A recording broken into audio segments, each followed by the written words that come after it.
Halo teman-teman, perkenalkan saya Fitri Novarini Purba dengan NIM 220046 dari Program Studi Manajemen. Kali ini saya akan mempresentasikan tentang komunikasi bisnis untuk memenuhi mata kuliah komunikasi bisnis. Dosen pengampu yaitu Bapak Muhammad Teguh Setiadi, SEMM, CTMP, CMC, CPGAM, CPLM, CIB. Yang pertama adalah pengertian komunikasi bisnis. Komunikasi bisnis adalah komunikasi yang digunakan dalam dunia bisnis yang mencakup komunikasi verbal maupun nonverbal untuk mencapai tujuan tertentu, sesuai dengan kepentingan bisnis pelaku komunikasi tersebut. Komunikasi bisnis yang efektif adalah komunikasi yang dapat menghasilkan hubungan baik dan sinergi yang baik antara perusahaan dengan stakeholder. Selanjutnya adalah macam-macam model komunikasi. Model komunikasi ada 3, yaitu yang pertama adalah komunikasi linear. Model komunikasi linear ini menyatakan bahwa komunikasi hanya berlangsung satu arah, sedangkan komunikasi yang interaktif adalah model komunikasi yang mengacu pada komunikasi dua arah dengan umpan balik. Yang ketiga, model komunikasi traksional atau sebagai suatu transaksi yang berarti bahwa komunikasi adalah proses komparatif di mana komunikator ikut menciptakan proses komunikasi sehingga mempengaruhi hasil dan efektivitas. Sedangkan bentuk-bentuk komunikasi ada 5, yaitu 1. Komunikasi interpersonal. Komunikasi interpersonal adalah komunikasi pada diri seseorang. Dalam proses ini, ia menerima stimulasi dari lingkungan yang diterima oleh panca inderanya. Yang kedua adalah komunikasi interpersonal. Komunikasi interpersonal juga disebut sebagai komunikasi antar pribadi. Komunikasi interpersonal merupakan pertukaran pesan yang dilakukan oleh dua orang atau lebih secara kontak langsung dalam bentuk percakapan. Yang ketiga adalah komunikasi kelompok. Komunikasi kelompok adalah komunikasi yang dilakukan minimal 3 orang atau lebih yang bertujuan untuk memberi informasi serta melakukan pemecahan masalah. Yang keempat adalah komunikasi organisasi. Komunikasi organisasi merupakan komunikasi antar manusia yang terjadi dalam sebuah organisasi. Bisa berlangsung secara formal ataupun non-formal yang diikat oleh sebuah sistem. Yang kelima adalah komunikasi massa. Komunikasi massa merupakan proses komunikasi di mana suatu organisasi media membuat dan menyebarkan pesan kepada halayak secara luas. Yang ketiga adalah tujuan komunikasi bisnis. Adapun tujuan komunikasi bisnis yaitu untuk mengubah sikap, pendapat, perilaku, dan sosial seseorang sesuai dengan informasi yang disampaikan oleh pemberi informasi. Sehingga pada hakikatnya, komunikasi bertujuan menyampaikan suatu informasi yang dapat dimengerti oleh orang lain. Informasi tersebut kemudian diharapkan menghasilkan umpan balik berupa perubahan positif dari si penerima informasi. Umpan balik itu dapat berupa respon, tanggapan, jawaban atas pesan yang dikirimkan komunikator kepada komunikan. Di dalam komunikasi sering juga terjadi kesalahpahaman yang disebabkan oleh faktor penghambat. Faktor-faktor penghambat tersebut dapat berupa masalah dalam pengembangan pesan, masalah dalam penyampaian pesan, masalah dalam menerima pesan, masalah dalam menafsir pesan, dan dapat juga dalam memperbaiki komunikasi dalam organisasi. Ada beberapa cara untuk memperbaiki komunikasi dalam organisasi. Yang pertama adalah tetap terbuka dan transparan. Komunikasi yang terbuka dan transparan akan membuat karyawan merasa nyaman dalam mengajukan pertanyaan dan memberikan masukan tanpa harus takut diabaikan atau dihakimi. Nah, dalam hal ini, penting untuk memastikan bahwa seluruh karyawan memiliki akses ke informasi yang mereka butuhkan untuk melakukan tugas mereka. Yang kedua adalah membuat lingkungan yang mendukung komunikasi. Organisasi yang menciptakan lingkungan yang mendukung komunikasi sangat efektif. Dilakukan dengan membuat ruang terbuka dan transparan, seperti ruangan rapat yang terbuka atau kantor dengan dinding kaca yang memungkinkan karyawan melihat satu sama lain. Yang ketiga adalah menggunakan teknologi dan meningkatkan komunikasi. Setiap organisasi harus memanfaatkan teknologi untuk meningkatkan komunikasi antar karyawan.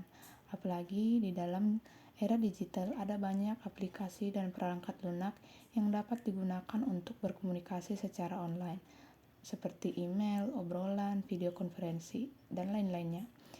Yang keempat adalah tingkatkan kemampuan komunikasi karyawan. Organisasi harus memberikan pelatihan untuk meningkatkan kemampuan komunikasi karyawan. Pelatihan itu dapat mencakup berbicara dengan jelas dan terorganisir, menulis email yang efektif, mengatasi konflik. Dalam hal ini, organisasi dapat mengadakan seminar atau lokakarya atau bahkan menawarkan pelatihan online untuk memudahkan akses bagi karyawan. Yang keempat adalah komunikasi dalam organisasi. Komunikasi organisasi merupakan sebuah proses yang terjadi dalam suatu organisasi berupa penyampaian, penerimaan, serta pertukaran informasi dan pesan yang dilakukan untuk mencapai tujuan tertentu yang sudah ditetapkan bersama oleh anggota serta pemimpin organisasi. Di dalam komunikasi organisasi ini ada pola komunikasi. Pola komunikasi itu adalah gambaran, struktur, atau bentuk dari proses komunikasi bisnis antara dua orang atau lebih yang didasarkan pada teori-teori komunikasi, sehingga muncul feedback atau timbal balik dari proses komunikasi yang dilakukan guna memudahkan pemikiran secara sistematis dan logis di dalam dunia bisnis. Pola komunikasi dibagi menjadi dua, yaitu komunikasi formal dan komunikasi informal. Komunikasi formal adalah komunikasi yang memandang jabatan atau wewenang seseorang. Artinya, penyampaiannya harus melalui bagian-bagian tertentu yang melibatkan semua bagian. Yang komunikasi formal dibagi menjadi beberapa bagian. Yang pertama adalah komunikasi dari atas ke bawah. Komunikasi ini berasal dari atasan ke dalam bawahan. Biasanya pesannya berbentuk perintah, instruksi maupun prosedur untuk dijalankan para bawahan dengan sebaik-baiknya. Yang kedua yaitu komunikasi dari bawah ke atas. Komunikasi ini berasal dari bawahan kepada atasan, biasanya berisi laporan pekerjaan kepada atasan. Yang ketiga adalah komunikasi horizontal. Komunikasi horizontal atau sering disebut dengan lateral adalah komunikasi yang terjadi di antara bagian-bagian yang memiliki posisi sejajar atau sederajat dalam suatu organisasi. Tujuannya ini biasanya melakukan persuasi atau mempengaruhi dan bertukar informasi. Yang ketiga adalah komunikasi diagonal. Komunikasi diagonal ini adalah komunikasi yang melibatkan dua tingkatan organisasi yang berbeda. Yang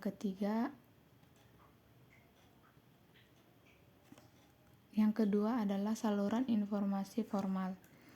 Berbeda dengan saluran informasi formal yang melihat jabatan atau wewenang seseorang, jika saluran komunikasi informal ini adalah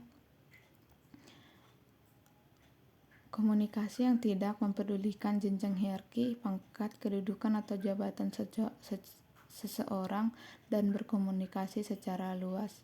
Meskipun hal-hal yang mereka perbincangkan biasanya bersifat umum. Namun, komunikasi informal ini termasuk ke dalam pola komunikasi organisasi. Jenis-jenis komunikasi secara umum dibagi menjadi 4, yaitu yang pertama komunikasi internal. Komunikasi ini merupakan salah satu komunikasi yang bersifat internal.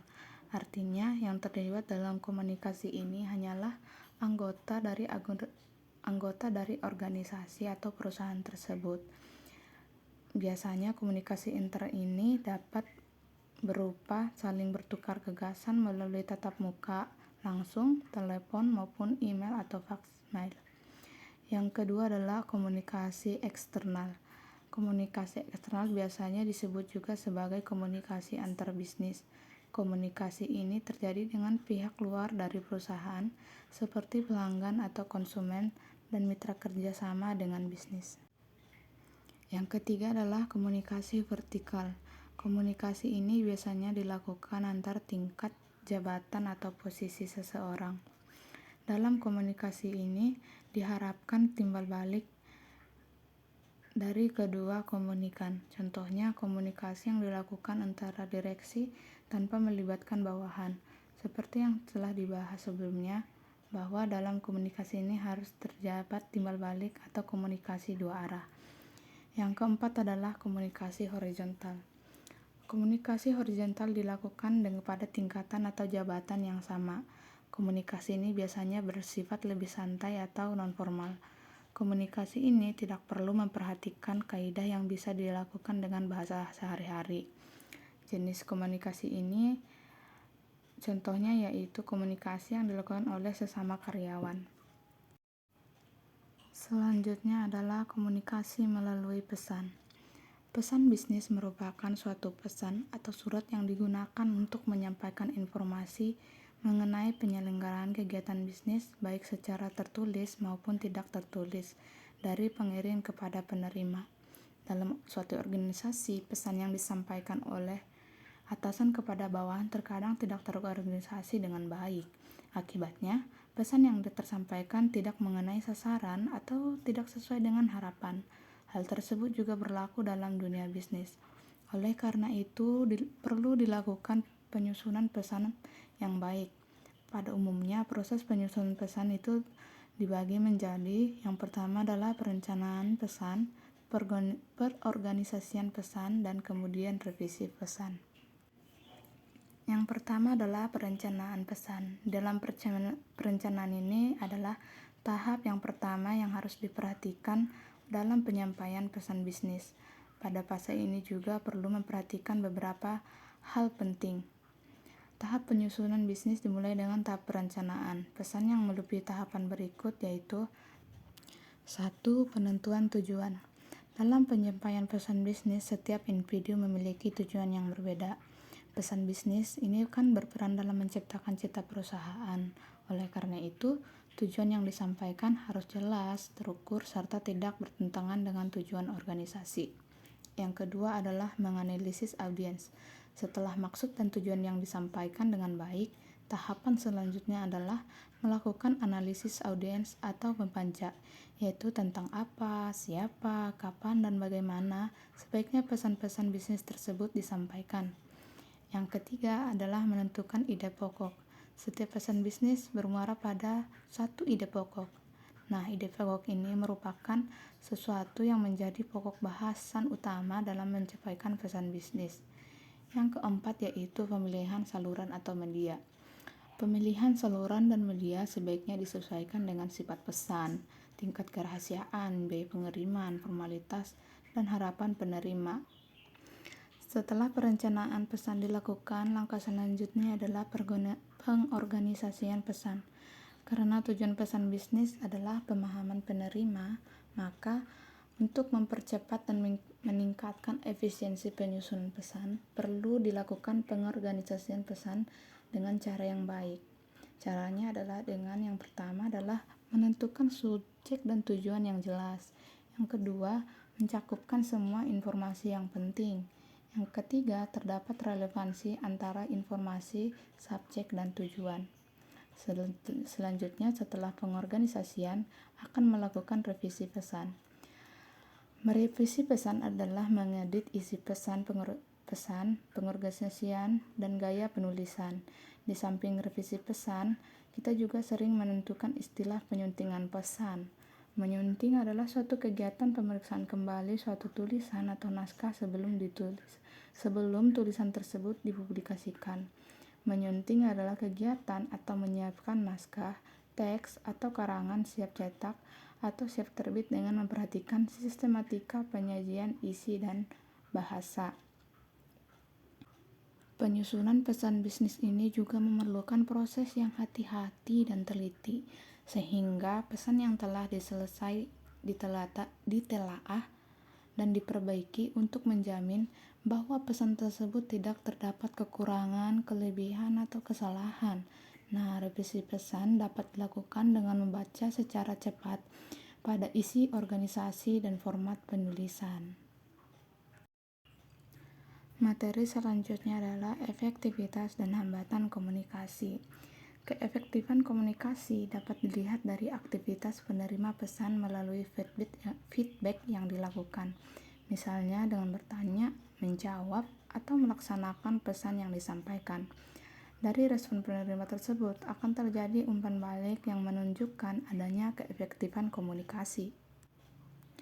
Ada beberapa faktor yang mempengaruhi efektivitas komunikasi. Yang pertama adalah ketepatan dan kecocokan pesan.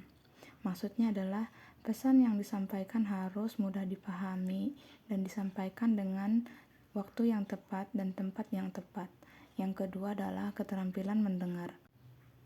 Kemampuan mendengar yang aktif, memahami, dan merespon informasi yang disampaikan oleh lawan bicara dapat juga mempengaruhi efektivitas komunikasi. Yang kedua adalah nonverbal komunikasi atau komunikasi nonverbal yang menggunakan bahasa tubuh, ekspresi wajah, dan gerakan tubuh untuk mempengaruhi efektivitas komunikasi. Yang keempat adalah konteks komunikasi. Faktor konteks komunikasi seperti budaya, latar belakang sosial, dan situasi komunikasi juga sangat berpengaruh dalam mencapai efektivitas komunikasi. Materi selanjutnya adalah hambatan dalam komunikasi. Kegagalan komunikasi bisa terjadi karena adanya gangguan atau noise yang dapat menghambat kelancaran proses komunikasi. Hambatan dalam berkomunikasi dapat disebabkan oleh faktor-faktor dalam organisasi maupun dalam diri individu.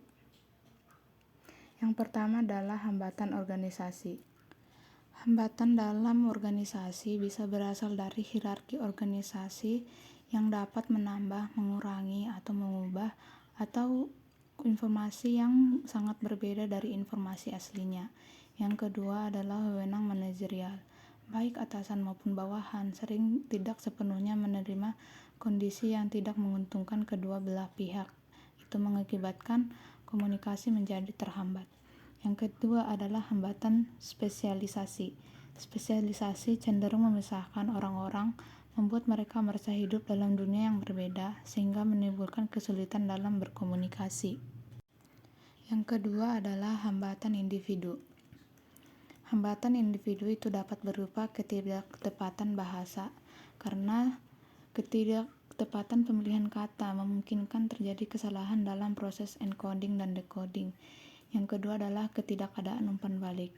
Komunikasi dua arah cenderung lebih efektif dibandingkan komunikasi satu arah, karena ketidakadanya umpan balik dapat menjadi hambatan suatu komunikasi. Yang ketiga adalah saluran komunikasi yang tidak tepat. Manajer dapat menggunakan saluran komunikasi oral, tertulis maupun nonverbal. Pemilihan saluran harus tepat dengan mempertimbangkan kelebihan dan kekurangan masing-masing jenis saluran tersebut. Yang ketiga adalah gangguan yang bersifat fisik. Gangguan fisik yang mungkin terjadi seperti bunyi telepon, kedatangan orang lain, dan kurangnya privasi menjadi gangguan yang bersifat fisik. Untuk mengatasinya, komunikasi harus dipersiapkan dengan baik dan diperlukan adanya perhatian manajemen. Yang keempat adalah pengaruh status. Karena status seseorang, terutama atasan, mengakibatkan terjadinya filtering, yaitu tindakan secara sengaja menyampaikan informasi yang dianggap bisa menyenangkan penerima, yang mengakibatkan pengambil keputusan yang tidak tepat karena tidak akuratnya informasi. Yang kelima adalah pengaruh persepsi. Persepsi ini sangat berpengaruh terhadap gangguan atau hambatan komunikasi, karena persepsi adalah tanggapan atau penilaian seseorang kepada orang lain yang belum tentu kebenarannya. Ini menjadi pengaruh atau hambatan juga bagi komunikasi. Yang terakhir adalah perbedaan budaya. Budaya yang berbeda membuat individu berkomunikasi dengan cara yang berbeda pula, menjadi sebuah hambatan juga dalam berkomunikasi. Baiklah teman-teman, sekian untuk presentasi dan pembelajaran kita hari ini. Semoga apa yang saya sampaikan dapat bermanfaat bagi teman-teman semua dan menjadi pengetahuan baru. Sekian dan terima kasih. Saya Fitri Novarini Purba, pamit mengundurkan diri. Bye-bye.